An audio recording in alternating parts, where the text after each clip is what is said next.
আসসালামু আলাইকুম ও শুভেচ্ছা নেবেন।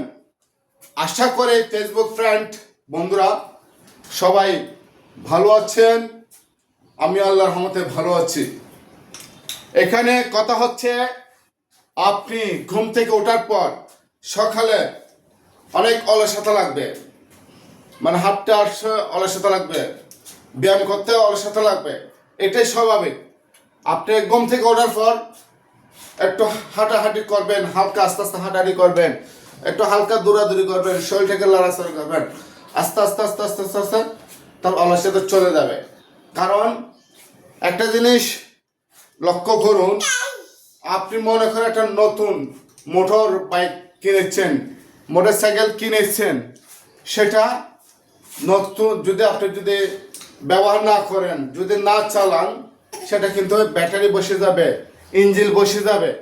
ঠিক আমাদের বডিটা ঠিক তেমনি, আমাদের বডিটাকে যদি আপনি সবসময় এই বসে রাখেন, কোনো কাজ না করেন, দৌড়াদৌড়ি না করেন, ব্যায়াম না করেন, ঠিক আমাদের বডিটা বসে যাবে, ব্যাটারি বসে যাবে। যে ব্যাটারি যেমন কিডনি, লিভার, হার্ট, ফুসফুস, হৃদয়, এগুলো আস্তে আস্তে ফিউজ হয়ে যাবে, দুর্বল হয়ে যাবে।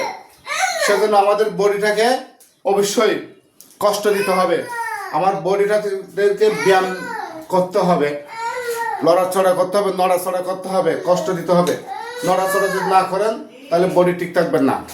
তো সুতরাং আপনি, আল্লাহ তাআলা আপনাকে বডি দিচ্ছে, বডিটা কিন্তু নাড়াচাড়া করতে হবে, নাহলে কিন্তু অলসতা হয়ে যাবে। আমি হালকা ব্যায়াম করছি, ব্যায়াম করার পরে আপনাদের পাশে আসছে, ঠিক আছে? যাই হোক, আপনারা উপভোগ করতে দেখতে থাকুন।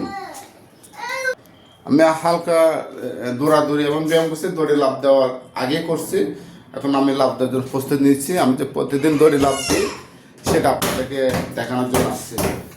তো আমি আমার পিছনের দরজাটা অফ করে দিয়েছি, আমার ছোট একটা বাচ্চা সে রুমে ডুবে যাচ্ছে, সেজন্য আমি দরজাটা অফ করে দিয়েছি।